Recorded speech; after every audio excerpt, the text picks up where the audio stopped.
Boa noite a todos na paz do nosso Senhor e Salvador Jesus Cristo. Eu sou o pastor Adriano Batista e nós estamos chegando mais uma vez com uma programação da Igreja Evangélica Assembleia de Deus, Ministério São Bernardo Rua Mediterrâneo, aqui na nossa sede Templo Central, número 680. Eu sei que você já conhece esse endereço. Quando a nossa vida voltar ao normal, nós queremos você conosco aqui dia de sexta-feira no nosso culto de doutrina, palavra. Nosso pastor presidente, pastor Tarcísio de Abreu, pastor Sérgio, pastor Aparecido Fluentes, são os ministrantes dos cultos de sexta-feira. E hoje nós estamos aqui com o nosso programa atendendo uma necessidade espiritual, emergencial, chegando até a sua casa com o nosso programa bíblico Sexta Teológica, Palavra e Violão. Estou recebendo aqui à minha direita o pastor Adriano Soares. Logo nós vamos apresentá-lo, professor, doutor da poderosa Palavra de Deus. Deus abençoe. E o nosso cantor Ailton Rasquinho, ministrando através do violão e do louvor abençoado. Eu tenho um tema muito específico para tratar contigo sobre o pecado original e as suas consequências. Uma coisa é fato, nós entendemos que há um medo instaurado na nossa sociedade, e esse medo, ele é um medo dado ao cenário que nós estamos vivendo, e a preocupação, ela é justamente com a perda da vida. Agora, há uma diferença, porque o medo está relacionado a uma emoção importante que nos faz evitar situações que possam causar algum tipo de dano. Agora, a grande preocupação, pastor Adriano, não é simplesmente com a questão do medo, mas é com a fobia generalizada. Então, ele acaba sendo medo desproporcional com o que pode afetar de forma significativa a vida de um indivíduo. Bom, se você está ouvindo muitos problemas, eu vou trazer para você um problema maior. Como assim, pastor? Pois é, o grande problema do homem não é o pecado, não é simplesmente o coronavírus, mas o pecado vírus. É aqui que eu vou entrar para poder falar sobre pecado original. Se a gente tem medo da morte, no que diz respeito à morte física, nós o tempo todo estamos pregando contra o pecado, mas parece que as pessoas não estão tão preocupadas assim. Se eu fosse você, não sairia daí, ficaria conosco, porque o assunto é sério, tem vacina, tem remédio. Já há mais de 2000 anos atrás que o Senhor Jesus resolveu esse problema. Você que é dizimista, você que oferta na casa de Deus, o número das nossas contas estão aqui na parte inferior do vídeo. Não deixe de contribuir, entregar seu dízimo, a sua oferta, porque eu tenho certeza que o Deus do céu lhe fará prosperar. Ailton Rasquinho, vamos mais uma vez com música e louvor para alegar o coração desse povo abençoado nessa sexta-feira maravilhosa.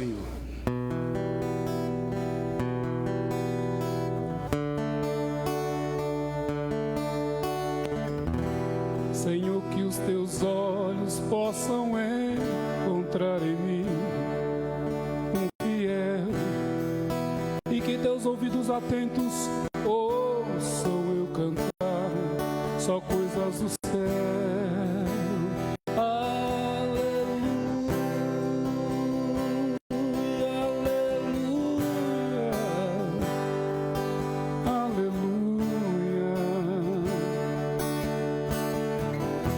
Possa me desprender de tudo e me entregar só a ti. Quando eu falar que o meu melhor é do Senhor, que seja assim.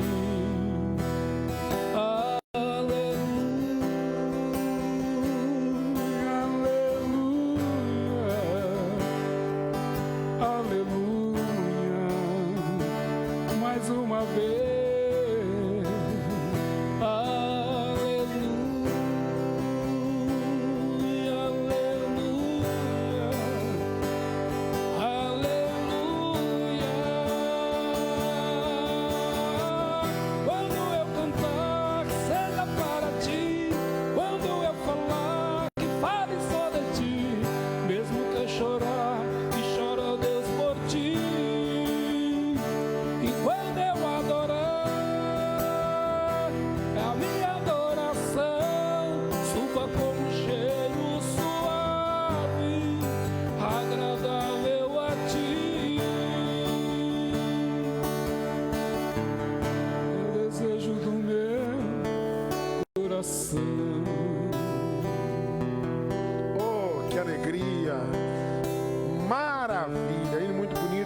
Nós vamos ficar com mais hinos hoje, Ayrton Rasquinho, para que o povo possa ser abençoado pela poderosa palavra de Deus e também por louvores maravilhosos.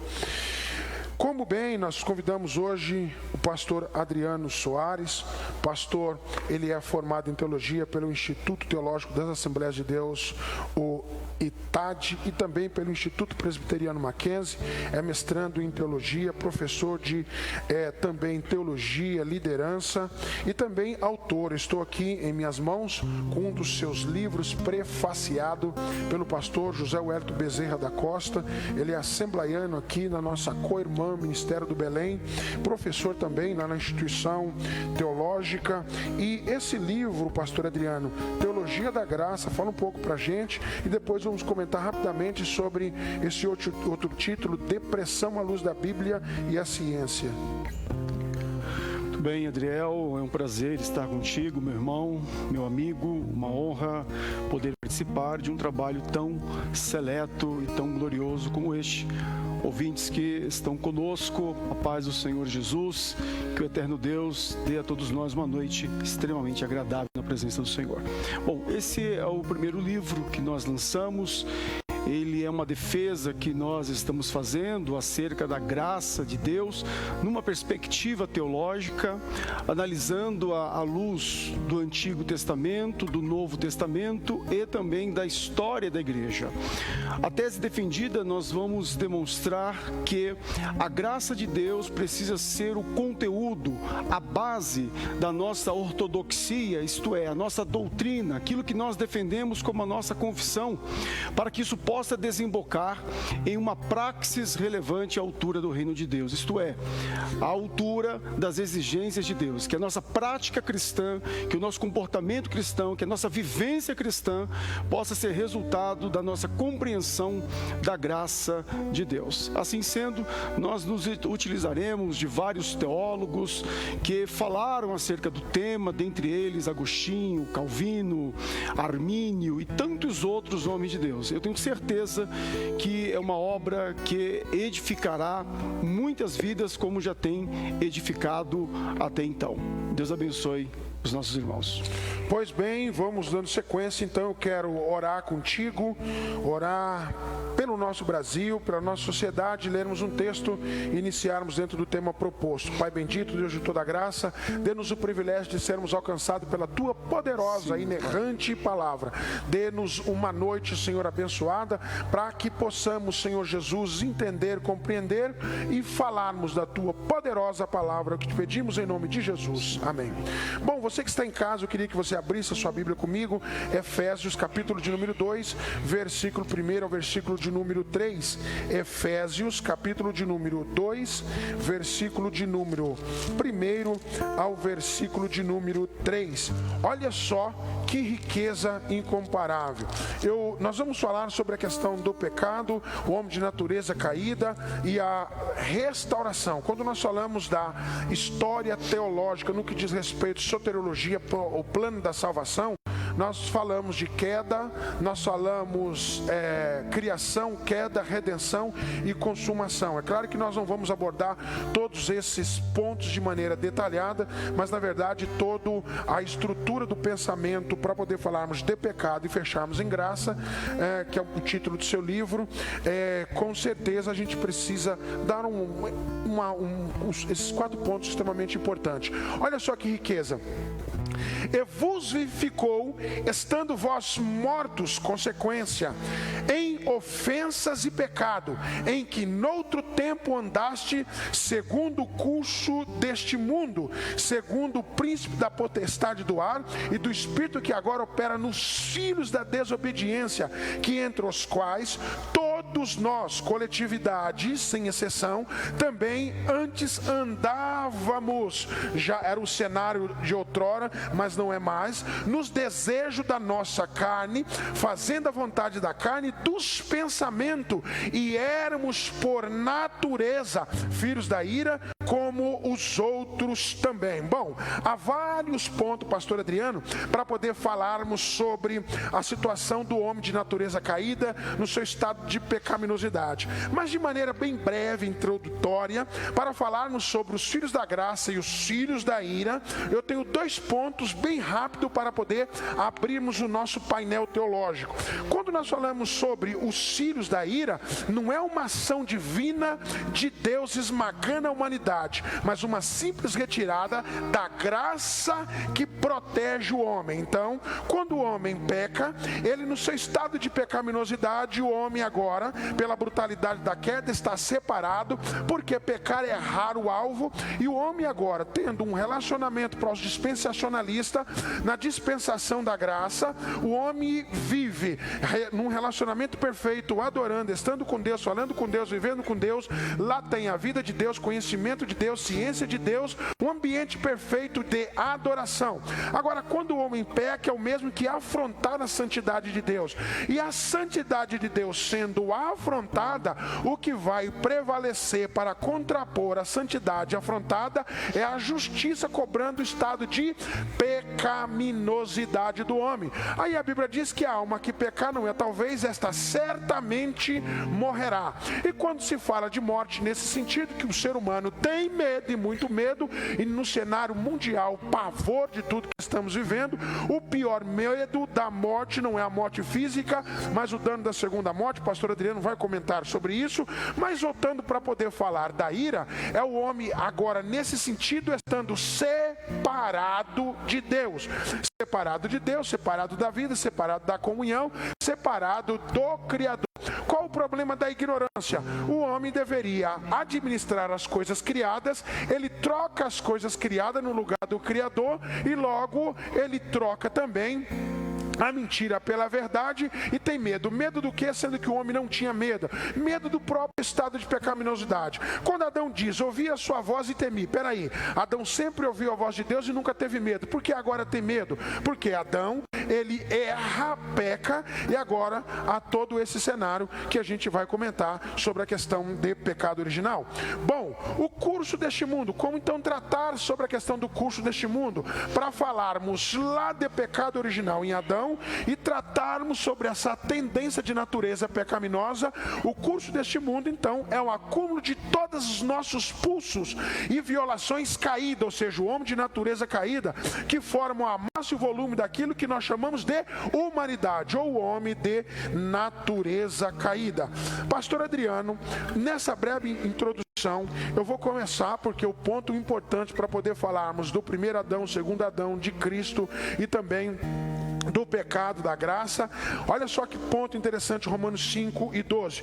Portanto, assim como por um só homem entrou o pecado no mundo, e pelo pecado a morte, assim também a morte passou a todos os homens, porque todos pecaram. Estamos tratando o problema de pecado, então, na coletividade.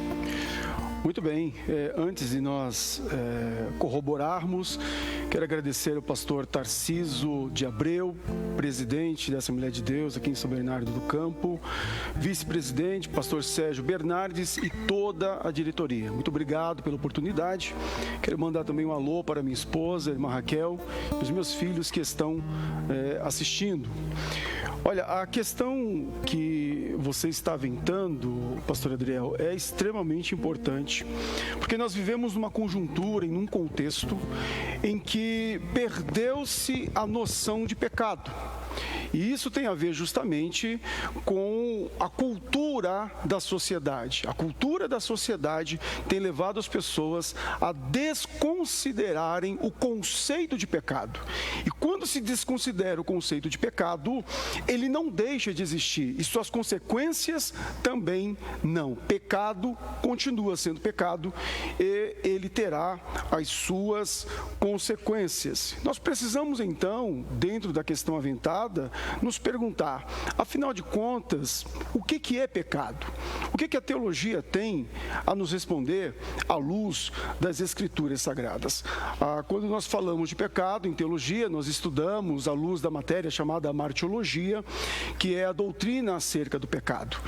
E assim sendo, nós temos duas palavras bíblicas, teológicas, dentro do original hebraico e grego, para tentar elucidar para nós essa noite o que é pecado. A palavra hebraica, hatá, e a palavra grega, hamartano. Essas duas palavras querem nos falar de um modo geral que pecar é errar o alvo. Pecar é distanciar-se do propósito original proposto por Deus, do ideal de Deus. Portanto, pecar é qualquer desobediência à vontade de Deus. Pecar é desconsiderar deliberadamente as leis do nosso Deus. É por isso que a Bíblia nos diz que todo aquele que pratica o pecado transgride a lei. De fato, o pecado é a transgressão da lei. Pois bem, pastor, e a gente, quando fala sobre a questão de pecado, como é que nós podemos introduzir o que chamamos de pecado original? Mas se Adão pecou, o que é que eu tenho a ver com isso? Quando eu lhe liguei para poder falarmos sobre essa questão de tratarmos sobre o pecado, primeiro que você está dizendo o seguinte, gente, qual a grande questão? Culturalmente, nós estamos hoje abrindo mão de maneira relativa, aí Balmer vai chamar a nossa sociedade de líquido moderna, não tem referência, não tem estrutura, e tudo que é absoluto não faz sentido. Então abre-se mão para um espírito hedonista, onde o prazer imediatista, a satisfação, ela leva o homem a ter um prazer imediato. Só que o homem, de natureza caída, ele vai viver uma satisfação que o afasta literalmente de Deus. Agora, eu pego o homem do século 21 e essa natureza pecaminosa, a natureza adâmica, que o Romano vai nos apontar para poder falarmos sobre o pecado original. Adão pecou e o que o pastor Adriano tem a ver com isso? Muito bem, é extremamente importante. Nós acabamos de dar uma definição de pecado. O pastor Adriel, ele já está fazendo um leque, né? Fazendo a conexão com a realidade contemporânea. Mas, afinal, o que é esse tal de pecado original? No século XVI, Blaise Pascal, ele vai escrever uma espécie de tratado acerca da natureza humana, e ele vai tomar por base a questão do pecado original. É fato que, se você for para a Bíblia, de Gênesis a Apocalipse, você não vai encontrar o termo, a palavra, a frase pecado original. Então, alguns desavisados acabam dizendo, olha, esse termo não é bíblico, essa doutrina não é bíblica, porque não aparece. Na verdade, o conteúdo está lá. Então, somente a definição teológica, ela é a posteriori. Logo, quando Blaise Pascal tenta entender a questão da natureza humana, ele esbarra com a questão do pecado original, e com isso ele teve que pesquisar. Originalmente, quem é que começa a tratar acerca do pecado original?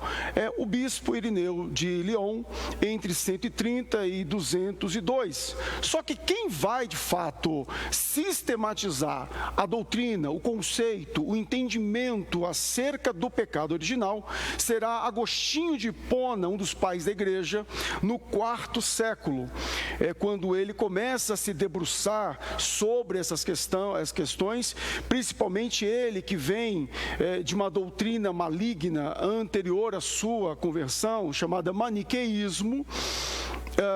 E ele então vai começar a estudar acerca da natureza. Então ele entende que todo o gênero humano, devido ao orgulho e ao egoísmo de Adão, rejeitou o amor, a obediência devida a Deus. Logo, o que seria então esse pecado original? É a defesa, é o entendimento de que nós carregamos as marcas adâmicas em nós. Nós somos oriundos de Adão, portanto carregamos as marcas de Adão em nós. E essa não é uma doutrina de Agostinho, ela é uma doutrina bíblica.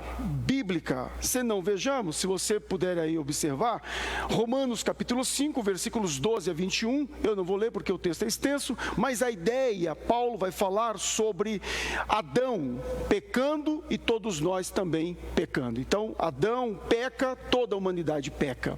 1 de Paulo aos Coríntios, capítulo 15, versículo 22, vai dizer que Adão morreu e nós morremos em Adão, para depois, então, em Cristo, nós sermos vivificados.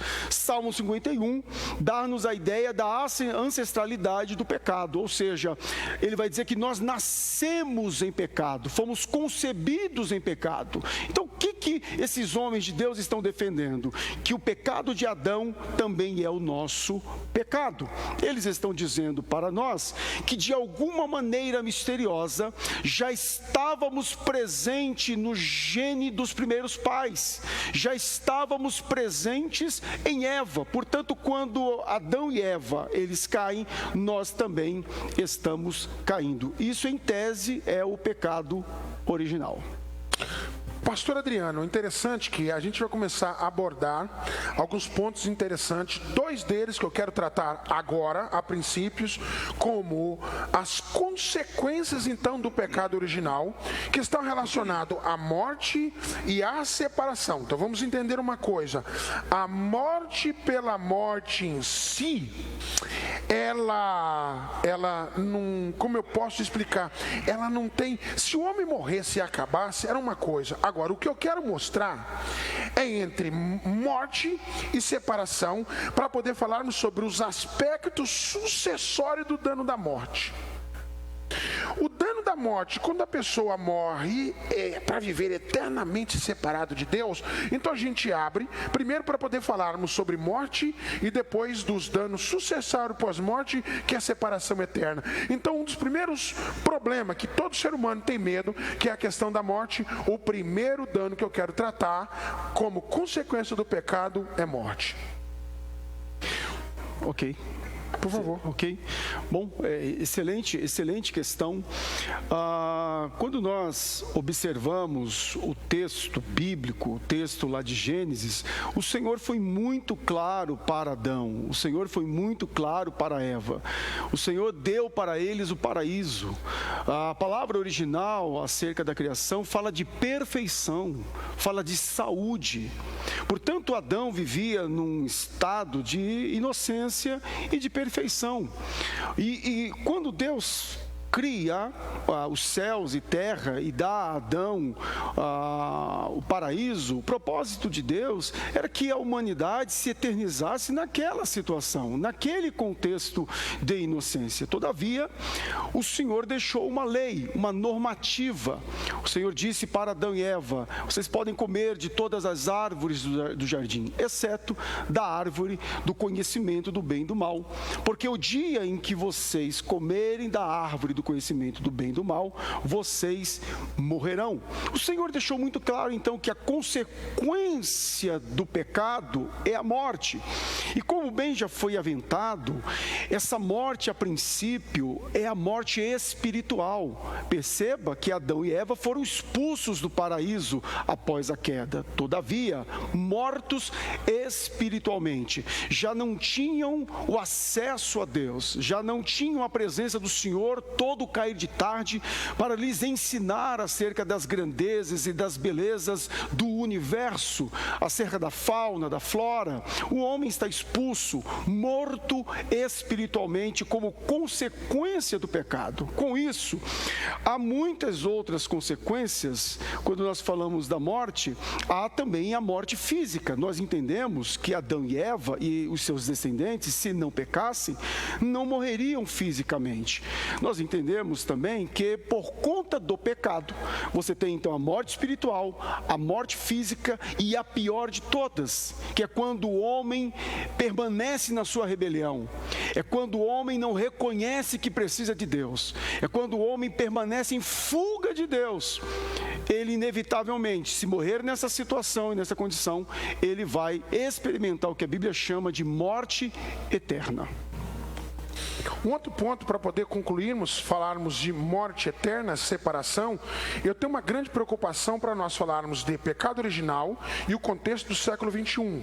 A grande questão que eu quero aproveitar o cenário que nós estamos vivendo de conflito, angústia, preocupação mundial, é que nós como seres humanos, arrogantes, presunçosos, despreocupados de uma vida de relacionamento com Deus, nós estamos avançando no futuro, trazendo toda a estrutura tecnológica, sociotecnológica, e entendemos que isso é o suficiente. Se tudo que temos para poder abraçarmos está entre o céu e a terra, a minha preocupação é: passarão os céus e passarão a terra, mas as minhas palavras não hão de passar. Ou seja, há uma fidelidade de Deus em sua revelação, através das Escrituras, escrituras que elas vão se cumprir, têm se cumprido e irão se cumprir. Então a grande preocupação é que o homem, ser tricotômico, corpo, alma e espírito, não é morreu, acabou. Hebreus está dizendo, aos homens é dado a morrer uma só vez, vindo depois disso o juízo. É aqui que eu estou preocupado com o dano da segunda morte, pastor Adriano. É isso que eu quero falar, para que a gente tem medo hoje de vírus, tem medo de tanta coisa, mas o pecado é o maior dano que o homem pode ter em sua vida, e a consequência é que ele vinha viver eternamente separado de Deus. Olha, isso é extremamente interessante, essa colocação que você está fazendo, porque, veja bem, nós não queremos apequenar a situação atual do coronavírus, do Covid-19, que tem afetado milhares e milhares de pessoas no mundo inteiro.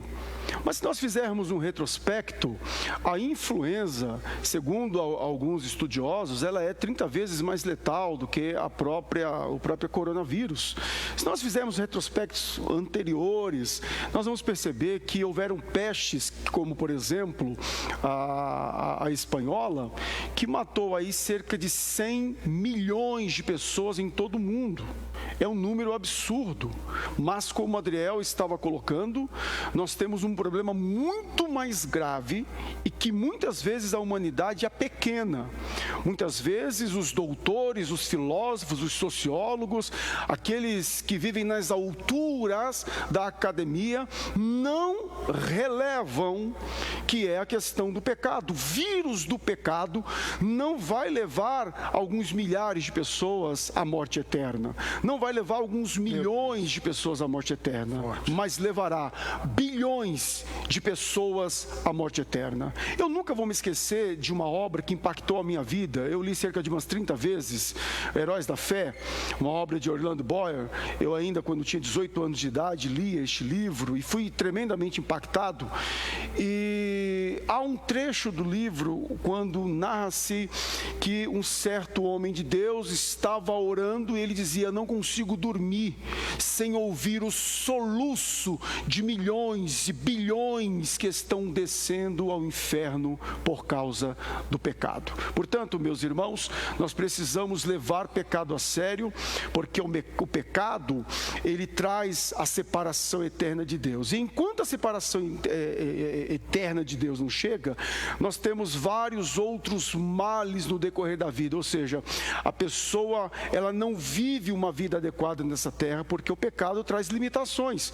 Com o pecado veio a dor, a sujeição, a maldição, tristeza, espinhos, suor e a morte.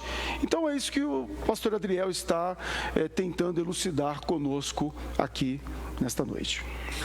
Vejam só, qual é a grande preocupação minha aqui esta noite em trazer esse tema para você que está nos acompanhando, é que existe uma realidade que não pode e não deve ser menosprezada, que é a situação de pecaminosidade, o homem de natureza caída. Se nós entendermos como é que o ser humano, hoje, ele mundialmente consegue ser infectado por um vírus, e eu não consigo entender, teologicamente, que nós somos infectados por uma situação de pecaminosidade, em que a Bíblia diz que todos pecaram. Eu não posso permitir, pastor Adriano, que a juventude vá às academias e no primeiro semestre é bonito falar que não acredita em Deus. Eu não posso aceitar que a gente, por arrogância e sermos pautados por tecnociência, desprezarmos aquilo que é muito sério. Eu preciso voltar a falarmos de pecado, porque senão o homem, ele simplesmente ele é tratado como vítima de um cenário, quando na verdade não é levado a arrepender. É por isso que nós vamos ouvir agora rapidamente um louvor, e eu vou entrar com o pastor Adriano para poder falarmos de ego-referência e tel-referência no pensamento da sociedade líquida. Ego-referência e tel-referência no pensamento da sociedade líquida. Fique à vontade, pode entrar, só não repare a bagunça.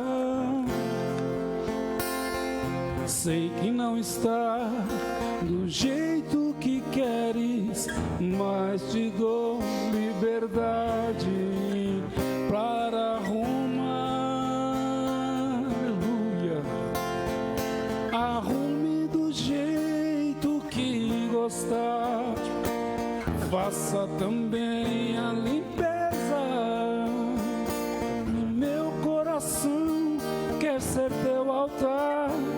Precisa limpestar, sem ódio, sem mágoas e sem rancor.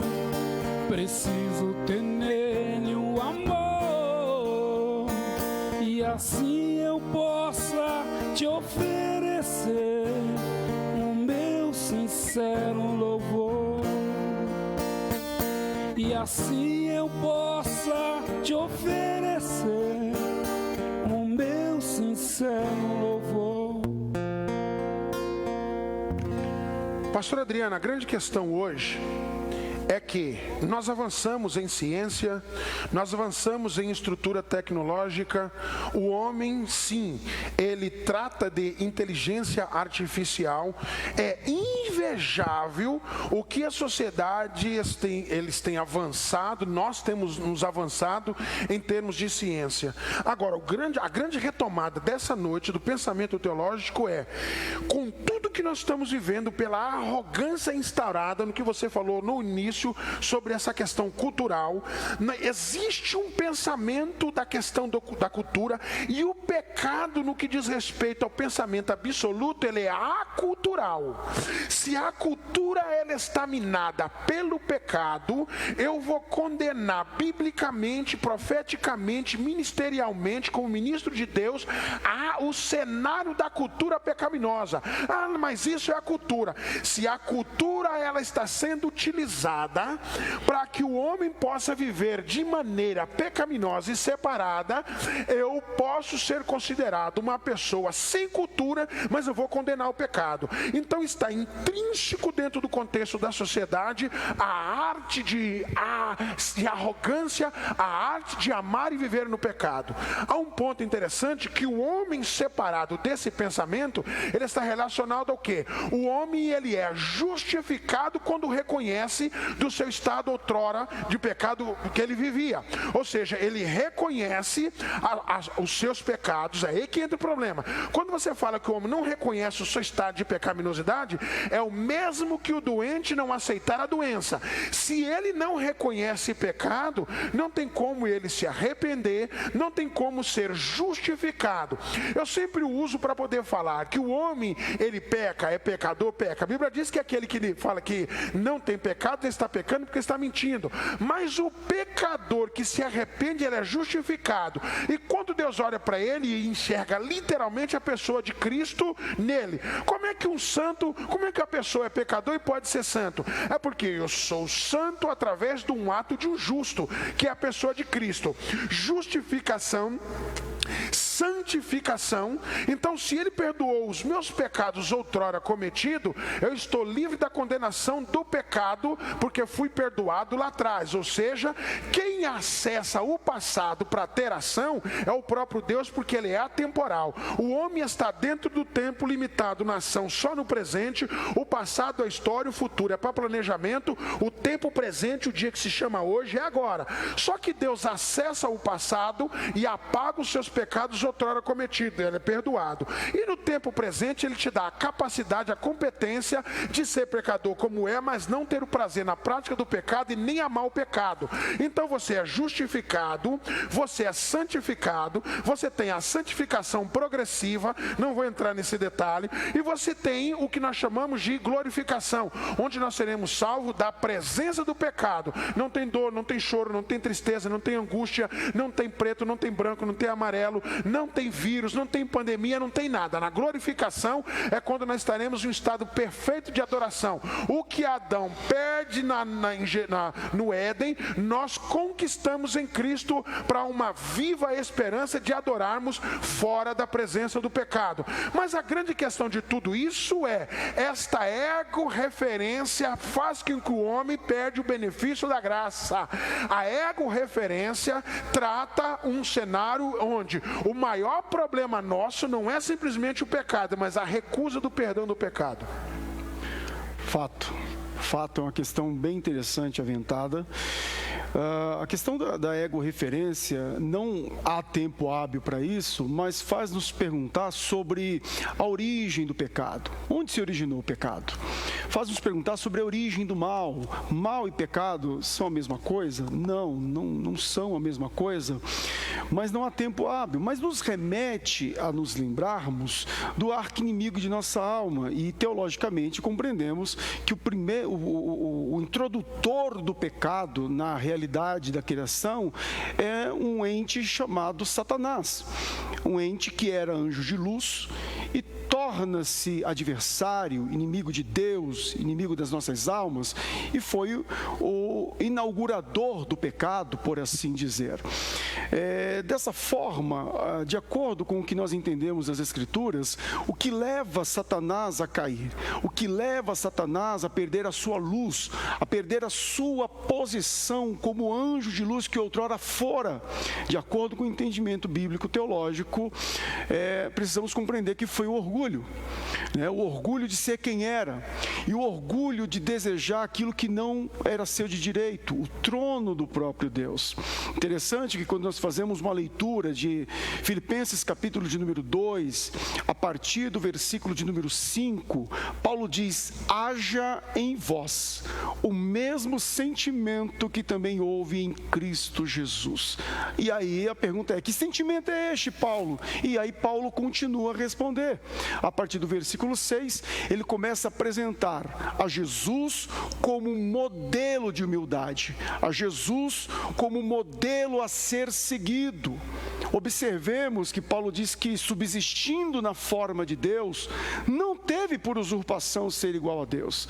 Antes esvaziou-se a si mesmo, assumindo a forma de servo. De natureza que então nós vamos compreender que há um esvaziamento. Jesus, sendo Deus, ele se esvazia. As palavras gregas são extraordinárias. Quando diz que ele subsiste na forma de Deus, a palavra forma vem de morfê, que significa que é da mesma essência. Jesus, segundo o apóstolo São Paulo, é da mesma essência do Pai. Depois ele diz que ele se esvazia e é apresentado na forma humana. Ele usa uma outra palavra, é a palavra grega esquema, para falar a forma externa, a forma que muda. Então Jesus se apresenta em figura humana, esvaziado não da sua deidade, porque ele não pode negar o fato de ser Deus, mas esvaziado do seu poder e esvaziado da sua glória, porque a terra não suportaria. Então ele vem esvaziado e é apresentado na figura de escória, na figura de escravo, na figura de servo. A Bíblia diz que ele é obediente até a morte e morte de cruz. E o resultado disso foi que Deus o exaltou, dando-lhe um nome que está acima de todo nome, para que todo joelho do que está no céu, na terra, no inferno, se dobre, e toda língua confesse que Jesus Cristo é o Senhor. Agora, Satanás, que na tradução latina, ele é chamado de Lúcifer, ou seja, chamado de Lúcifer, ele vai na contramão. Ele era uma criatura e quis se fazer Deus. Jesus é Deus e se faz homem para nos mostrar o caminho e ser para nós o referencial de humildade. Pastor, você falou um negócio interessante que eu gostaria de ressaltar. A grande questão da ego-referência, ela está associada a uma promessa que o homem desejou e não tem. Então vamos lá. Quando no estado de pecaminosidade, o que seria esse começo do pecado? Porque Satanás vai oferecer ao homem uma posição que não existe. Na verdade, ele sabia, porque é o que ele desejou, e ele sabe que o homem nunca teria. Quando o homem deseja ser igual a Deus, vamos pegar a origem do pecado. O homem procura querer ser Deus, não consegue e perde a posição que tinha. Deus nunca criou o homem para ser querubim, nem serafim, nem arcanjo, nem... Não. Quando o homem tem a sua natureza restaurada, o homem, pela graça, ele volta à sua humanidade. Então, eu não quero, pela natureza restaurada, me tornar um querubim.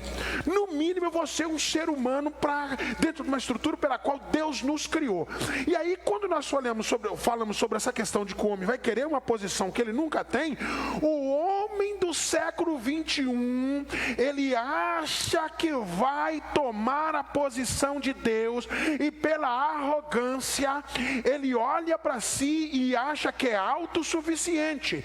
Mas a grande questão nunca é simplesmente na relação humana, se não for pela relação divina. Aí é que entra a questão da teorreferência. A teorreferência nunca está na criatura, mas sempre no Criador. Eu vi que você abriu a Bíblia e quer trazer mais riqueza para a gente dentro desse texto. Sim, porque é interessante, né? A gente vai falando, você vai falando, e aí a mente, o Espírito de Deus vai plantando. Mas Amém. Uma coisa interessante é que desde o início, embora Satanás não peque no nosso lugar, tem muita gente que quer colocar a culpa no diabo, mas quem peca é o homem. Somos nós quem pecamos. Como é que é, pastor? Repete isso aí. Desde o início, né? Satanás está presente na história do pecado humano. E há muitos indivíduos, muitos seres humanos que querem se safar colocando a culpa no diabo. Embora o diabo ele possa potencializar a visão para o pecado, todavia quem peca é o homem, quem peca é o ser humano. E é interessante o texto de Gênesis, capítulo de número 3, e aqui eu acredito que nós temos uma chave muito importante. Porque a serpente, que é a personificação do diabo, se apresenta para Eva. E aqui está a questão do pecado e a tentação. Porque pecar é uma coisa, ser tentado é outra. Ser tentado não é pecar, né? Quando você é tentado, compete a você resistir à tentação, fugir da aparência do mal. O que Eva não fez. Ela parou para conversar com a serpente. Ela parou, ela se interessou. Porque o que Satanás está plantando aqui? E aqui está o veneno que até hoje é plantado, até mesmo dentro de nossas igrejas, infelizmente. O veneno da desinformação. Tem gente achando que a fake news nasceu agora. Não, a fake news nasceu aqui. O primeiro praticador de fake news foi Satanás, que pega a mensagem de Deus e a distorce. Então não há maior pecado do que aquele que é fruto da desinformação e da distorção das verdades de Deus. É colocar na boca de Deus aquilo que ele não disse. É distorcer aquilo que o Senhor propôs de forma clara e absoluta. Adriel falou algo lindo aqui. Nós vivemos uma sociedade em que distanciou-se dos absolutos de Deus, abriu mão dos absolutos de Deus, e eu tenho para mim que é por isso que a nossa sociedade caminha para o fim, caminha para a situação na qual ela Pastor, eu posso abrir um leque? Porque é o seguinte, segundo Peter Drucker, nós somos a sociedade da informação, das organização e do conhecimento. Peraí, agora você vem me dizer que a desinformação, aí é uma preocupação. Então o senhor quer dizer que por mais que a gente avance em conhecimento, avance em cognição, isso não é o suficiente? Como é que eu pego tanta inteligência, tanta racionalidade, e você vem me dizer que há uma desinformação? Alguém que poderia dizer que nós somos uma sociedade informatizada, uma sociedade de muito conhecimento, porém analfabeta. Eu preciso, porque a grande questão toda talvez esteja aí, nessa falta de informação bíblica e revelação. Então vamos lá. A grande questão é que o conhecimento cognitivo, ele está está relacionado ao campo das ideias, modelo mental, racionalização. Mas o Espírito Santo pega a informação e vou usar essa expressão, tá? Pastor Adriano fala bonitinho, eu gosto do jeito que ele fala, mas eu vou usar essa expressão. Ela vai turbinar a informação de revelação, porque nem todos os que têm informação têm revelação. Conversa comigo sobre isso, porque eu estou ávido para que as pessoas possam entender isso. Forte, muito forte. Amados irmãos, olha que coisa linda isso aqui. Qual é o grande problema? Vamos falar da sociedade pós-moderna, que é a nossa realidade. Ainda se chama, né? Alguns querem dar de novas nomenclaturas, mas ainda somos uma sociedade pós-moderna. Por que nós chegamos, do ponto de vista cultural, ao fundo do poço, como nós estamos hoje aqui? A sociedade pós-moderna atual, ela está no fundo do poço. Há quem diga, por exemplo, que o coronavírus é uma espécie de juízo de Deus. Eu não duvido, embora eu tenha uma visão política sobre essa questão, mas eu acredito que Deus pode se utilizar disso para chamar o homem à realidade do que está acontecendo e chamar o homem, a humanidade, ao arrependimento. Quando a gente olha para a Bíblia, Deus usou diversos métodos, pestes foram usadas várias vezes nas sociedades antigas para chamar a atenção. Se não vejamos o livro de Joel, quando Deus fala lá da peste dos gafanhotos, né? Mas vamos lá, voltando aqui ao que o pastor estava dizendo. Eu acho que o nosso grande problema está nos referenciais. Quais são os nossos referenciais? No século XVIII, o iluminismo, ou seja, a era da razão, a era da luz mental, fez uma proposta em uma profecia. Porque lá eles disseram, nós não precisamos mais de Bíblia, nós não precisamos mais de Jesus, não precisamos mais de Deus, porque agora nós teremos o desenvolvimento tecnológico, o desenvolvimento das máquinas, desenvolvimento da medicina, desenvolvimento da farmacopeia, ou seja, todas as áreas necessárias, e dizendo eles, a humanidade será feliz a partir de si mesma, a partir da razão, não precisa mais de Bíblia, não precisa mais de Deus, não precisa mais de Jesus, vamos superar a era teológica. Muito bem, os anos, os séculos se passaram, o desenvolvimento veio. Nós nunca tivemos na história da humanidade as tecnologias que hoje nós temos, ou seja, o que nós desenvolvemos de 100 anos para cá, a humanidade não se desenvolveu em 5.000 anos. Portanto, nós podemos perceber que 100 anos de desenvolvimento mudou literalmente a história da humanidade, a história de ser gente, a história de sermos sociedade, mudou completamente. Agora olhemos para a humanidade. Eles prometeram que nós seríamos felizes por conta do desenvolvimento sem Deus. Nietzsche, final do século XIX, início do século XX, chegou a dizer, proclamar a morte de Deus. Diz ele, Deus está morto. E agora precisamos suplantar, precisamos superar e colocar alguém no lugar. Quem é? O super-homem. O homem atual é aquele que substituiu Deus. Aí vamos olhar para o cenário do século XX. Francis Schaeffer escreve um livro chamado A Morte da Razão e diz que toda a consequência desse pseudo-iluminismo foi a morte da razão humana, foi a morte da esperança que sempre foi através da graça, da palavra, do Evangelho. Então nós vivemos, para concluir essa fala, numa sociedade literalmente que está sem referenciais, virou as costas para Deus, virou as costas para a Bíblia, virou as costas para o Evangelho, tornaram-se até religiosos, tornaram-se até religiosos evangélicos, mas religião é uma coisa e verdade de Deus como referencial para a nossa vida espiritual, para a nossa salvação é outra coisa. Pastor, é o seguinte, eu gostei desse negócio, eu queria que você fechasse comigo nesse pensamento, porque o pensamento iluminista, ele acreditava que a referência estava no próprio indivíduo, e o experimento no meio era a maior compreensão e largar essa questão, então, da teorreferência. Não existe teorreferência, o homem, ele volta ao seu centro. Agora vamos pensar comigo, eu estou preocupado porque, é claro, alguns que conhecem, gostam mais de teologia, de repente estão conosco, mas nós trabalhamos com adolescentes, com as juventudes, e aí eu estou preocupado com as referências. Se perdeu as referências, então vamos entender, se não há referência, Qual é a grande questão do que nós estamos? Tem coisa que não dá para acreditar. Nós vamos falar melhor sobre a questão de referência. Eu estou vendo que algumas pessoas estão mandando aqui pedindo oração. A Roseli pedindo oração para o Jaconias, a Armandina, o Cleito pedindo oração pela a irmã e o sobrinho. Estão chegando, eu sei que já dividiu várias salas. E uma das salas que estão aqui, a Elisângela está pedindo oração pela Armandina também, amém. A Cleide, também para o Jaconias, muitas pessoas, o Carlos lá de Uberlândia está falando aqui sobre a questão de o homem assumir as suas atitudes. Eu queria que você falasse sobre essa questão da atitude do homem, tá? Muito obrigado, irmão Carlos, Deus abençoe. Ele está dizendo que temos muitas informações, mas está faltando revelação. Então há aqui uma participação das pessoas pedindo oração, o Adenilson também está pedindo oração.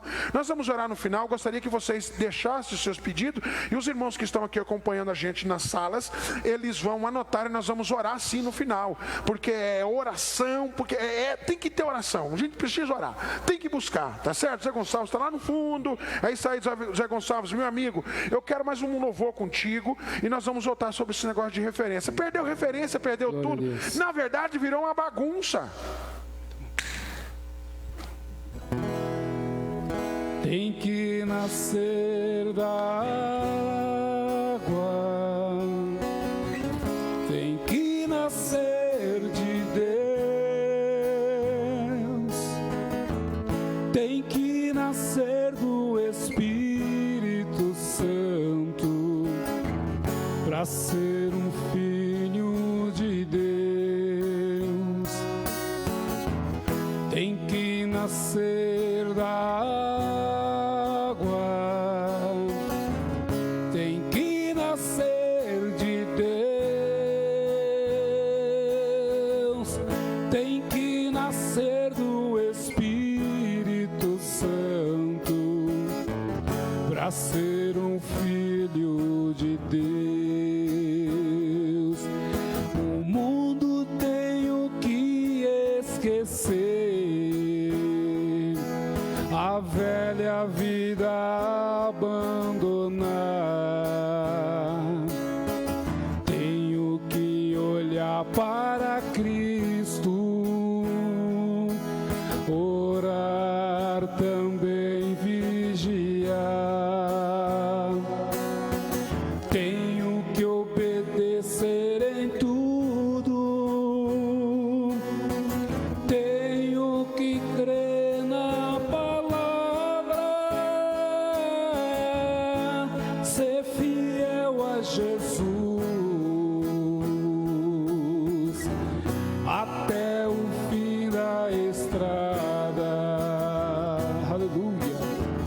Tem que nascer da água, tem que nascer de Deus, tem que nascer do Espírito Santo para ser um filho de Deus. Pastor, se não tem referência, se tudo é líquido, se não há uma estrutura hoje, o que dizer? Se você pegar a sociedade dividida hoje, ela está dividida por conhecimentos, baby boom, geração X, Y, e como é que a gente consegue hoje olhar para a nossa sociedade, aproveitar um momento como esse e sermos apologetas e falarmos uma verdade que ninguém quer ouvir? Muito bem, é extremamente importante essa colocação, essa questão, porque nós temos uma oportunidade ímpar. Meus irmãos, a Igreja de Jesus sempre triunfou nas crises. A Igreja de Jesus sempre esteve na vanguarda durante períodos de luta, de perseguição, de tribulação. Para quem gosta de missiologia, por exemplo, sabe que onde que está, por exemplo, acontecendo os verdadeiros avivamentos. Nós falamos de avivamento o tempo todo, e a pergunta é, será que aqui nós estamos vivendo esse potencial avivamento que tanto queremos? Porque avivamento ele é muito mais do que choro, lágrimas, pulo, grito. Eu gosto, sou pentecostal, você também é. Mas o que é avivamento de fato? Avivamento é metanoia, é mudança de mente, mudança de atitude. Avivamento é mudança de vida, de comportamento. Quando você vai, por exemplo, para o Egito, um missionário estava compartilhando e dizendo que lá não se pergunta quem quer aceitar Jesus para ir morar no céu. Lá se pergunta quem é que está disposto a morrer por Jesus. Há um conceito diferente lá de avivamento, de atitude, de comportamento cristão. Quando você vai para a China, lá derrubam as igrejas. Segundo a informação que eu recebi esses dias, é preciso checar, não posso falar com seguridade, mas a pessoa que me passou tem conhecimento profundo acerca do mundo asiático, dizendo que 90 mil cristãos são mortos todos os anos, simplesmente por serem cristãos. 90 mil cristãos morrem por causa da sua fé. Mas tem uma coisa interessante: quanto mais matam cristãos, alguns dizem que até vendem seus órgãos. Lá na China, 10 mil cristãos se rendem a Jesus todos os anos. Todos os anos. Portanto, nós precisamos compreender que nessa sociedade que nós estamos vivendo atualmente, com essa história do coronavírus, é a nossa vez, é a nossa oportunidade de dizer: esse mundo que escarnece, esse mundo que diz que é ateu, esse mundo que diz que não precisa de Deus, está aí a nossa oportunidade de apontar o dedo e falar: as Escrituras falou que isso ia acontecer. Mostrar que a Bíblia é a verdade, é a fonte da nossa inspiração, é a razão do nosso viver cristão, é a esperança da vinda de Cristo para nós, o motivo, a razão pela qual nós somos igreja. Nós precisamos agora aproveitar essa oportunidade, dizer aos quatro cantos da terra: Jesus Cristo está voltando. Precisamos apontar para esta humanidade e dizer: o salário do pecado é a morte. Precisamos dizer para esta humanidade que existe uma escala de degradação social acontecendo. O pastor Adriel falando muito sobre a questão de referenciais. Olha para a situação da nossa juventude, olha para a situação dos nossos adolescentes, e nós durante muito tempo nos desapercebemos desse fato. Essa meninada vai para a escola, essa meninada vai para as universidades, chega lá, você tem lá os comunistas, você tem lá os marxistas, você tem lá essa turma que vai pregar Marx, Freud e Foucault como se fossem a Trindade Santa. Vão pregar esses indivíduos como se eles estivessem aí para lacrar o final dos tempos, e não é verdade. Olha o que acontece na academia. Você chega lá na academia, eles mudam o conceito. Vamos pegar um exemplo aqui, a palavra casamento. Se você pegar um dicionário de 1950, como eu tenho lá em casa, definia-se casamento da seguinte maneira: casamento é a união entre um homem e uma mulher. Você pega Aurélio, 2010, como é que eles definem casamento? Casamento é a união entre duas pessoas. Se nós não estivermos alerta, a gente nem percebe e o invólucro já está aí. Estamos sendo enrolados pela serpente e nem estamos percebendo. Há uma mudança de conceito, porque casamento era entre um homem e uma mulher, só que agora estão dizendo que é entre duas pessoas. Não importa se é entre duas mulheres, entre dois homens, ou uma mulher e um homem. Daqui a pouco, entre um homem e um animal, entre a mulher e um animal. Estão caminhando para isso. Mudou o conceito. Depois muda a cultura, porque isso pressiona. Isso vai para a mídia, vai para a novela, vai para os filmes, vai para os noticiários, revistas, jornal, para os livros que estão lá na escola, educando os nossos filhos. Aí mudou a cultura, muda agora a sociedade, vem a política, o judiciário, cria agora a tal da lei da homofobia. Criminaliza-se, não é lei, perdão, criminaliza-se agora a homofobia. Aí com isso fragmenta-se o casamento. Com a fragmentação do casamento, dilui-se a família. E aí Antônio Gramsci, aquele filósofo italiano, ganha, porque ele diz: precisamos fazer a revolução cultural. E é o que está acontecendo. Com a família diluída, altera-se o indivíduo, e aí a gente cai na era da dessignificação. Para concluir a fala, está na hora de nós, igreja, não termos medo de pregar a verdade do Evangelho, doa quem doer. Nos Estados Unidos foi feita uma pesquisa e descobriu-se que 50% da juventude cristã dentro da igreja tem sexo ativo. Precisamos pregar contra a prostituição, precisamos pregar contra esse tipo de comportamento que é antibíblico, e a Bíblia diz em Apocalipse que levará para o inferno. Precisamos falar com todas as letras, porque se nós não pregarmos, Deus amanhã vai nos cobrar. quebrar. Uma coisa eu queria deixar bem claro para você que me escuta: Deus não vai mudar o padrão dele por cultura contaminada do homem. Eu vou repetir: Deus não vai mudar o padrão dele por cultura contaminada. É melhor a gente voltar ao centro da palavra e falar a verdade do que tentar ser politicamente correto. As pessoas hoje, vocês estão em casa, tá certo, nós vamos seguir todas as instruções. Eu sei que há uma briga ideológica, política, eu não vou entrar nessa questão hoje. Eu estou procurando sair de casa com os meus cuidados, porque eu entendo, eu nasci para poder pregar a palavra e vou pregar. Eu morro de coronavírus, mas eu não morro de covardia. Preste atenção. Eu vou te dizer uma coisa: as pessoas estavam na rua agora, eu estava na rua, as pessoas correndo atrás do caminhão, chorando. Gente, eu não estou exagerando nem mentira. Eu também não quis filmar, porque senão se eu começar a filmar e começar a mostrar, o povo vai me chamar de sensacionalista, e eu não quero. Gente, pelo amor de Deus, quem estava comigo sabe o que eu estou falando. Só que tem uma coisa: o mundo nunca mais será o mesmo depois do coronavírus. A economia vai mudar, as referências vão mudar, e a igreja jamais pode ser a mesma. Eu não sei, nós estamos aqui no canal do YouTube do Primavera, nós estamos aqui nos canais das redes sociais da Assembleia de Deus. Esses vídeos vão ficar, isso precisa rodar, porque ninguém está brincando de falar de ser crente aqui não. Agora, qual que é a referência em Hebreus? Hebreus vai dizer o seguinte: pela fé Noé, quando foi avisado a respeito das coisas que ainda não se viam, movido de santo temor. O que moveu Noé foi temor, pastor Adriano. O que moveu Noé foi temor. Agora, se eu não consigo apontar, faltou temor. Olha que coisa interessante: construiu a arca para salvar a sua família e por meio da fé condenou o mundo. Se eu não condenar, está faltando. Aí olha que coisa interessante, eu quero que você fale, porque entrou um pastor aqui, está falando o seguinte. Olha o que ele vai falar: o seguinte: que muitos cristãos vão perder a fé, vão perder o céu por pendências que não foram resolvidas. Eu não sei muito bem o que ele quis dizer sobre a questão de pendências, só que assim, vamos lá.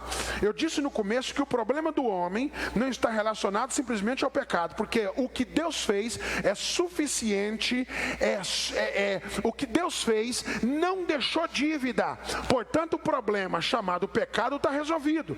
Se ninguém conseguiu até agora resolver o coronavírus, eu acredito que vai resolver. Só que é tão eficiente o plano que o Pai planeja, o Filho executa e o Espírito Santo confirma, e não existe pendência. Não existe pendência a não ser que a pessoa recuse o benefício que é dado e ofertado pela graça. Verdade, verdade. Agora, é uma questão extremamente complexa. Nós não podemos perder o nosso tempo, porque falando de consequências do pecado ainda, dentro desse conceito, nós vivemos na era da inversão de valores. Pronto. Inversão de valores, o certo virou errado, o errado virou certo. Como é que Deus não vai tratar com essa geração? Perceba que de tempo em tempo Deus trata com a geração. De tempo em tempo, e Ariovaldo Ramos falava sobre isso, embora hoje eu tenha muita discordância com o caminho que ele tomou, mas isso é verdade que ele disse, que quando uma sociedade não dá crédito à palavra, desvaloriza a palavra, Deus manda juízo sobre essa sociedade. Meu Deus. Deus manda juízo. Quem sabe o que está acontecendo agora? Deus não manda juízo por mandar não, irmãos. Deus não é masoquista. Ele manda para consertar as coisas, para colocar no lugar. Deus ainda é santo. Amém, eu creio. Deus ainda é santo. Para quem é mais antigo sabe que nos cultos não precisava muita coisa não, meus irmãos. No culto antigamente, o que se valorizava era a oração e palavra. Já que é para falar a verdade, vamos falar a verdade. Oração e palavra. Hoje nós estamos numa situação em que as nossas liturgias têm mais valor do que oração e palavra. Nós estamos numa época em que canta, chegando na hora da palavra, a pessoa tem 15, 20 minutos para pregar. Como é que nós vamos vencer a inversão de valores se nós não estamos valorizando a nossa única arma, que é a palavra de Deus? Estamos na era do relativismo. O que é o relativismo? Cada um tem a sua verdade. Isso está dentro da igreja também. Eu não concordo porque eu tenho a minha verdade, você tem a sua verdade. Ambrósio dizia que a verdade não é um conceito, a verdade é uma pessoa. Jesus Cristo disse: eu sou o caminho, a verdade e a vida. Jesus é a verdade. Portanto, eu não posso relativizar a verdade. Exemplo, você não pode estar seco e molhado ao mesmo tempo. Você não pode estar dentro e fora ao mesmo tempo. Portanto, a verdade é absoluta. Só existe uma verdade. Você pode ter vários olhares da verdade, porque a verdade às vezes é muito ampla. Por exemplo, os evangelhos, cada evangelista tem um olhar acerca do evento e não há nenhum demérito ali. Cada um pensa que um observa o momento em que Jesus está saindo, outro olha o momento em que Jesus está entrando. São aspectos da mesma verdade, mas só existe uma verdade. Estamos na era do antropocentrismo. O homem tornou-se o centro de todas as coisas. A era da escravidão tecnológica. O camarada é escravo das redes sociais, da banda larga, da internet. Ele fala de tudo e de todos, mas ele não fala daquilo que é útil, daquilo que é necessário. Da mendigância emocional. As pessoas são mendigas emocionais. Na era do amor líquido, como você citou o Bauer. Na era dos ambientes de trabalho estressante. Na era dos pecados rotulados, porque agora você não pode mais chamar pecado de pecado. Se você chamar pecado de pecado agora, você é antiético. Você não faz parte da sociedade pós-moderna, elitizada. A W. Tozer, no século XX, disse: qual é o problema? Estão dando novas roupagens ao pecado, novos nomes ao pecado, mas adultério continua sendo adultério, roubo continua sendo roubo. Pastor Adriano, tem que voltar a chamar o pecado de pecado e acabou. É isso aí, chamar o pecado de pecado. Eu vou fechar aqui agora, Adriano, dentro de um cenário, para falarmos sobre uma das consequências da contaminação da terra. Vamos pegar o cenário hoje e você vai fechar nesse contexto teológico. Por quê? Quando nós falamos hoje sobre a questão da contaminação da terra, fechando em Gênesis 3, 17 ou 19, e o próprio Paulo vai falar que a terra geme como se estivesse com dores de parto, pois ela está submetida ao homem com natureza caída. Olha que coisa interessante. É bonito hoje a gente colocar na nossa agenda para falarmos de sustentabilidade, para poder falarmos de ecossistema. Isso tudo é muito bonito. Só que existe um ponto que era interessante. Quando começou lá com a Eco 92, e já começaram a falarmos sobre algumas agendas. Depois teve a Rio Mais 10 de Joanesburgo na África. Depois tivemos a Rio Mais 20. Então hoje é muito bonito para poder falarmos sobre aquecimento global. Só que todos os aspectos ligados à sustentabilidade, à questão de meio ambiente, está ligado ao homem de natureza caída, que ele não consegue trabalhar o princípio de mordomia, cuidar da terra. Quando o homem, ele é dado o abade de o chamar, você vai preservar e cultivar, o homem tem trabalho para poder fazer. Então, até nessa questão do que é bonito falar de meio ambiente, sustentabilidade, o homem está mal. É verdade. Inclusive no meu livro, Teologia da Graça, há um momento que eu trato, eu falo sobre essa questão, e eu digo que ser restaurado pela graça impinge a nós responsabilidade, porque eu tenho uma nova mente, eu tenho uma nova cultura, eu tenho uma nova percepção das coisas. Eu me lembro de uma cena, eu estava numa autopista com um determinado servo de Deus, pastor, e ele estava comendo um salgado, e daqui a pouco ele pegou o pacotão lá de plástico e jogou pela janela. Eu confesso a vocês que fiquei escandalizado. Eu disse: pastor, o senhor me desculpa, mas por que o senhor fez isso? Não, eu não posso sujar o meu carro. Eu não posso sujar o meu carro, mas eu posso sujar o meio ambiente, eu posso causar aí problemas no meio ambiente por causa dessa atitude de não querer aí manter o lixo e depois chegar em casa e jogar no lugar devido.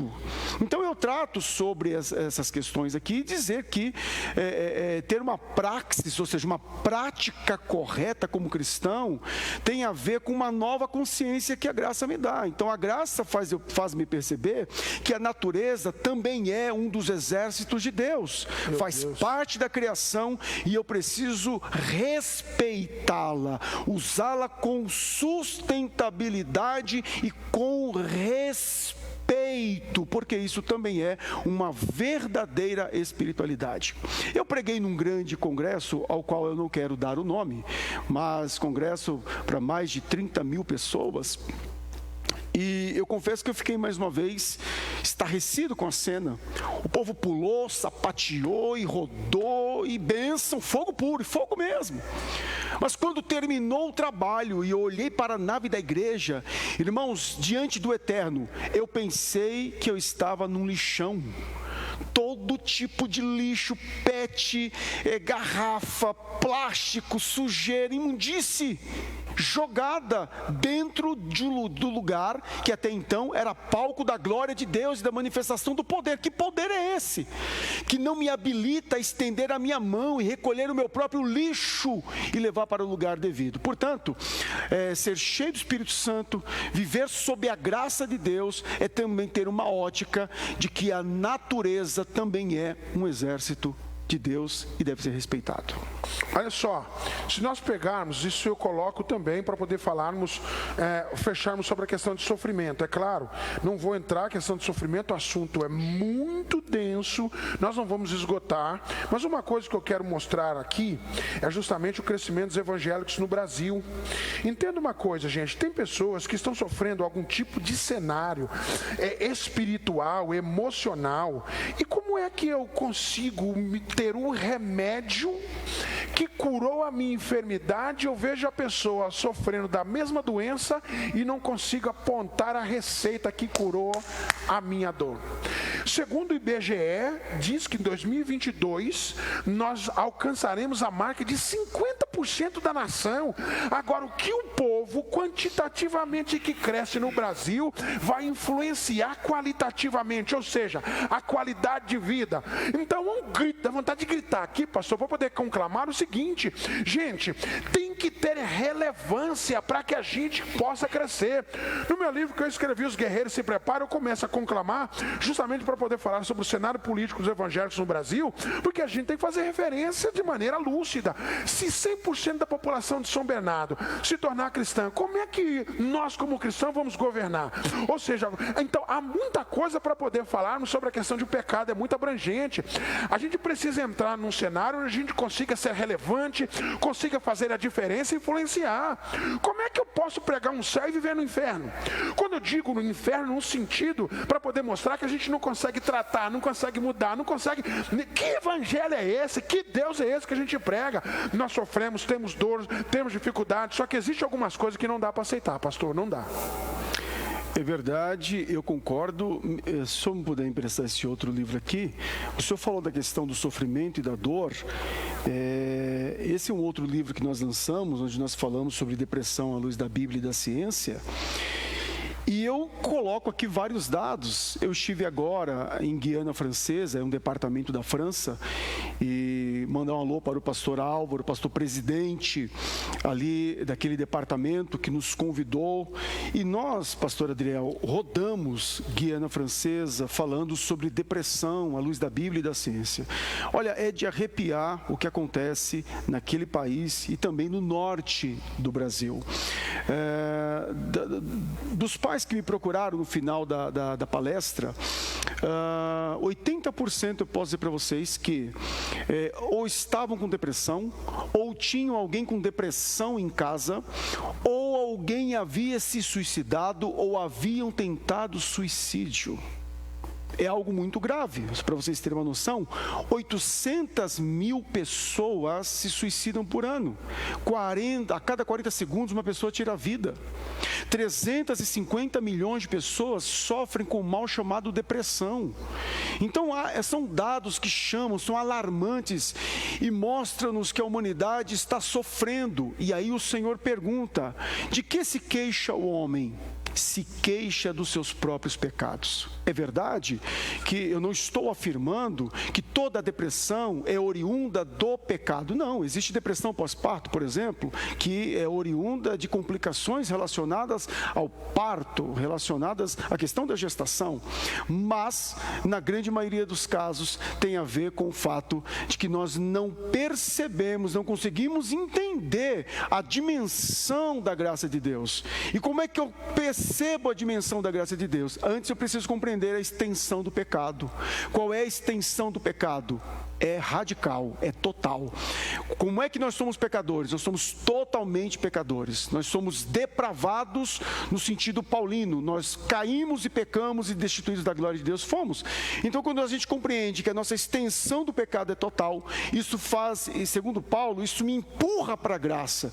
Isso avulta a necessidade que eu tenho da graça de Deus. Pastor, tem um ponto interessante que eu queria ir concluindo agora.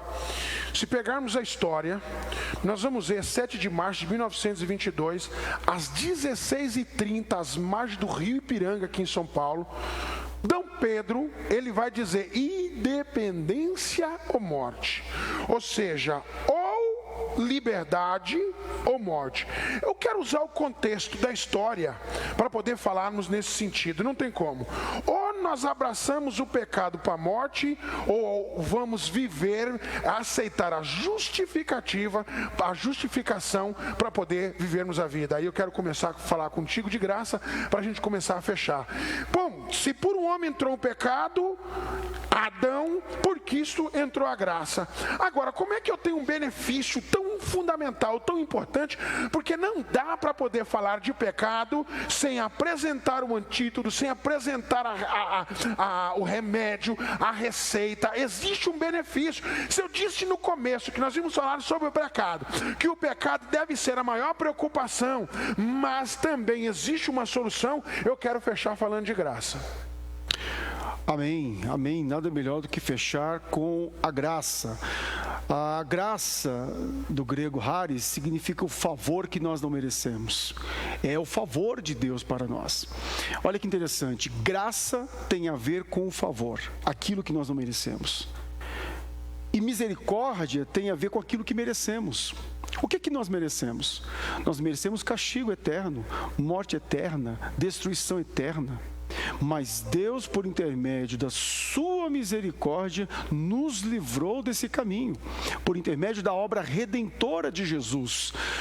O Senhor Jesus, antes da sua morte, dando as suas últimas palavras, instruções aos seus discípulos, ele disse sobre o pacto da nova aliança, sobre a sua obra redentora no pacto da nova aliança. E redenção significa ir ao mercado de escravos, pôr em liberdade mediante o pagamento de um preço, romper as algemas da escravidão. Jesus é o nosso remidor, Jesus é o nosso redentor. O que está faltando para nós, irmãos, é nos voltarmos para a velha e boa mensagem da cruz. A velha e boa mensagem, eu falo no sentido positivo, porque a palavra de Deus não envelhece. É nos voltarmos para a essência. O problema é que nós estamos muito acelerados, nós estamos muito dinâmicos, nós queremos tudo para ontem. Nós estamos vivendo numa situação em que a gente não para degustar mais a presença de Deus, a gente não para mais para meditar, a gente não para mais para deleitar no Senhor. Como é que eu vou ter impregnado em mim as grandezas do Evangelho, as belezas da cruz de Cristo, as consequências da cruz de Cristo? Como é que eu vou ter isso impregnado na minha vida, as consequências da graça, conforme Romanos capítulo de número 5, se eu não parar para experimentar isso, para vivenciar essa verdade? Sabe o que nós estamos precisando? Voltar para o cantinho da oração, voltar para o cantinho da intimidade, para o cantinho da contemplação de Deus. Sabe por quê? Porque Tito capítulo 2, versículo 11, Paulo nos diz: porquanto a graça de Deus se manifestou salvadora para todas as pessoas. E aqui Paulo nos dá uma revelação tremenda. Ele usa a palavra grega epifaneia para falar da manifestação.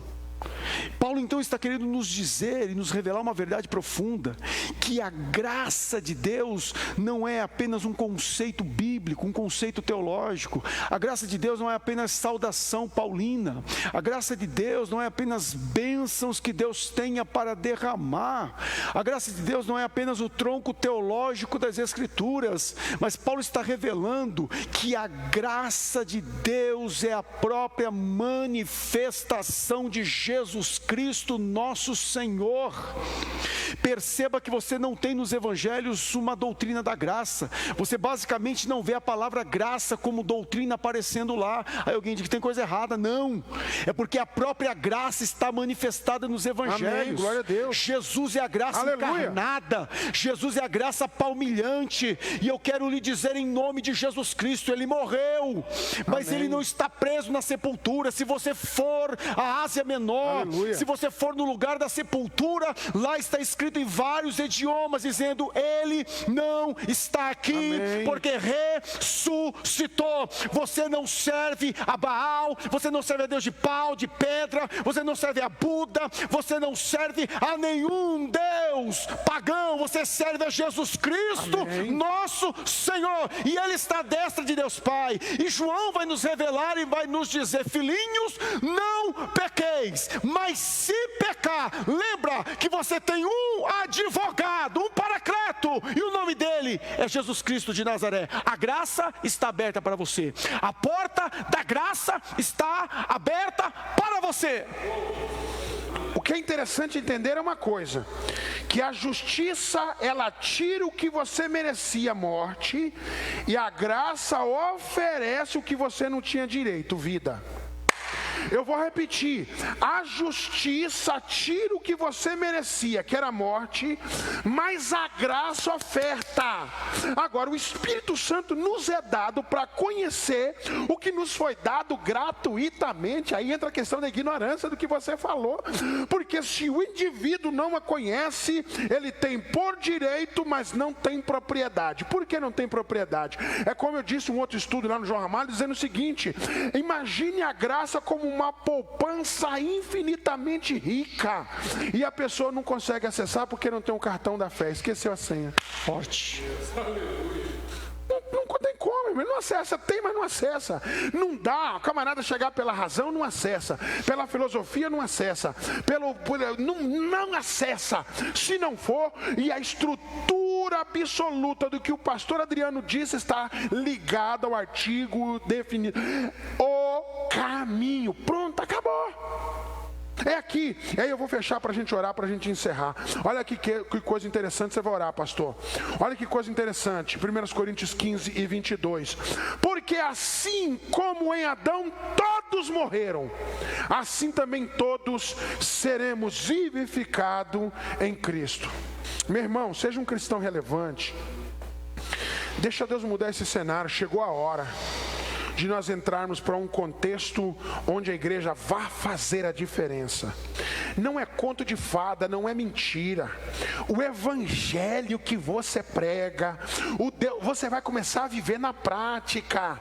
Entenda, aquele que está sujo pode se sujar, mas aquele vai viver um padrão. Se você crê, chegou a hora de Deus mandar um grande avivamento no meio de um cenário como esse. Vá para a tua casa, vá para o teu canto, reúna a tua família, fale com alguém, mas a igreja não está fechada. A igreja corpo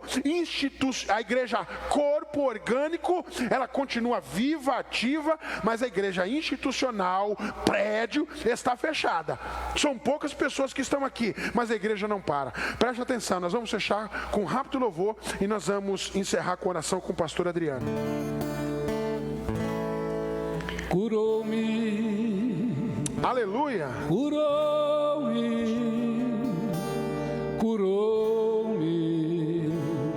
da minha cegueira. Um homem, aleluia, que mora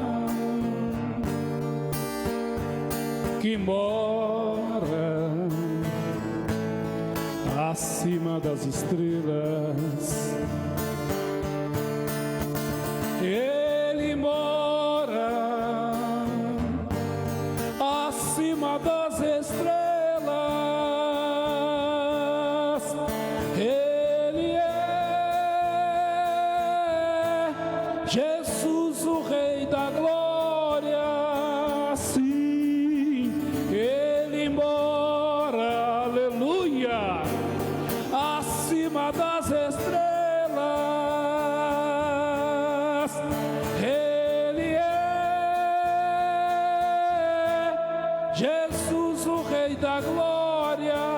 obrigado, Jesus. Salvou-me, salvou-me, salvou-me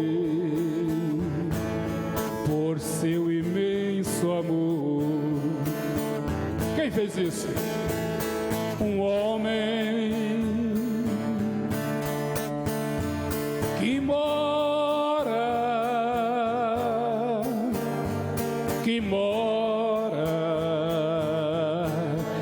acima das estrelas. Onde é que ele mora? Ele mora acima das estrelas. Ele é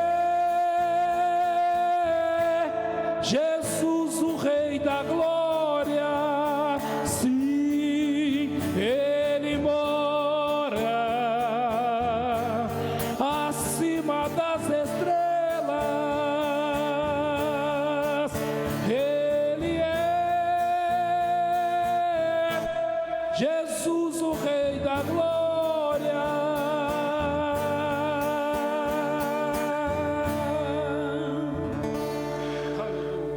Eu já quero agradecer, pastor Adriel, todo o ministério que nos deu a honra de estar convosco, e eu espero voltar.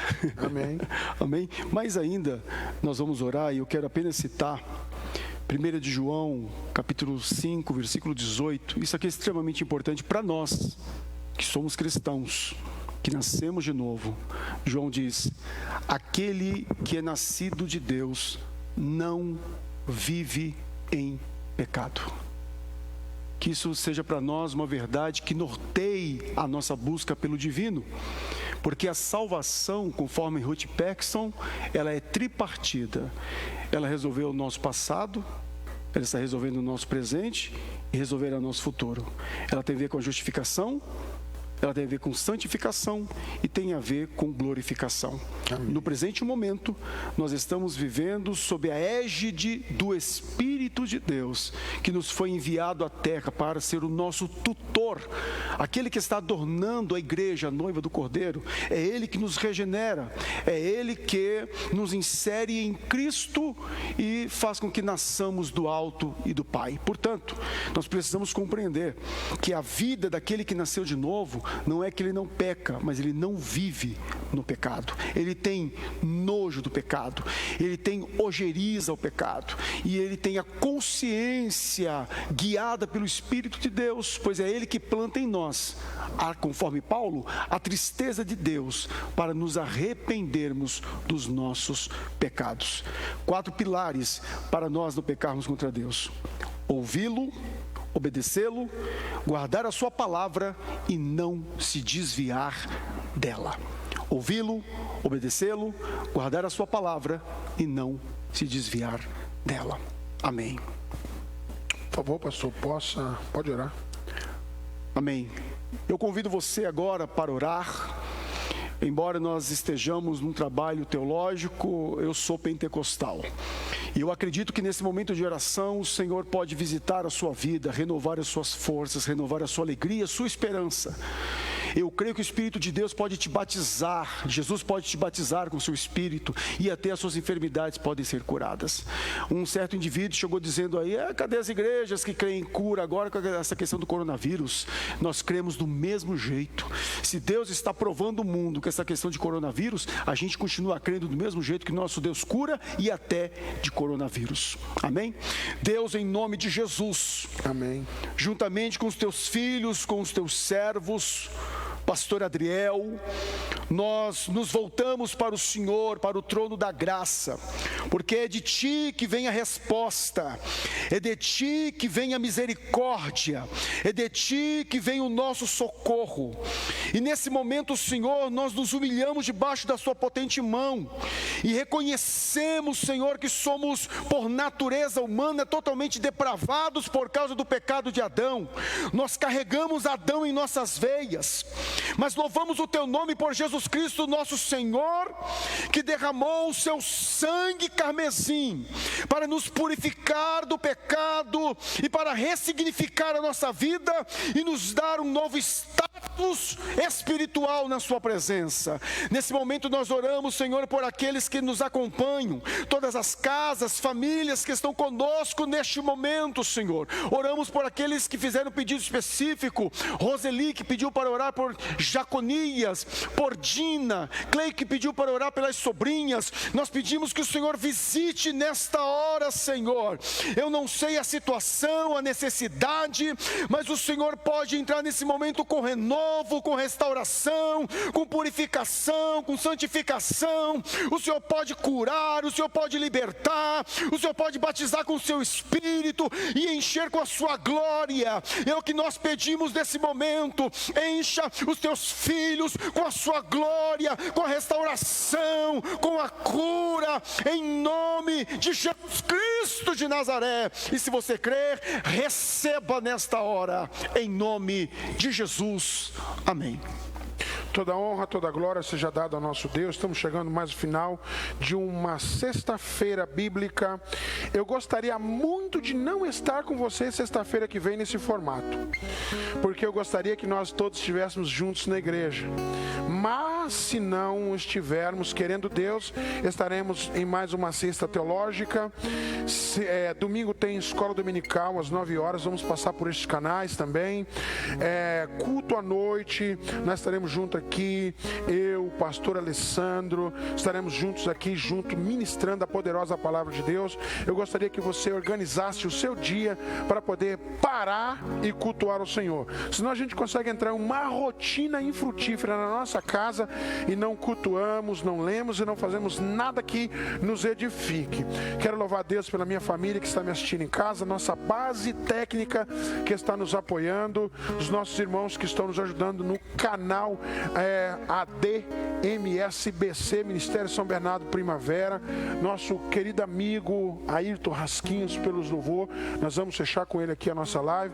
Pastor Adriano, Deus abençoe, muito obrigado por ter aceitado o convite, mesmo novo, conheço sua história, a forma como você vem se esmerando na leitura, tanto para escrever, como também para ser referência no Brasil hoje, nas Assembleias de Deus, para trazer em meio a tantos ventos de doutrina, a teologia clássico-pentecostal. Então eu lhe convidei porque sei, conheço e sei do seu fundamento e eu quero vê-lo crescer para que o nome do Senhor seja glorificado e o reino também possam ser expandidos na terra. Que a graça, a comunhão e a doce consolação do Espírito Santo esteja com todos os santos de Deus. Que todos recebam a paz na sua casa. Deus abençoe.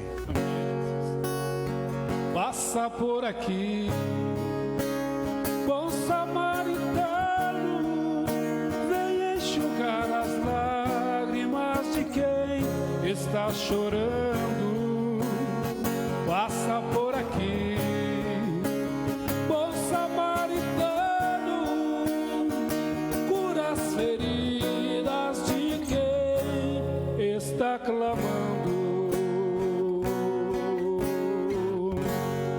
Amém, Jesus, graças a Deus.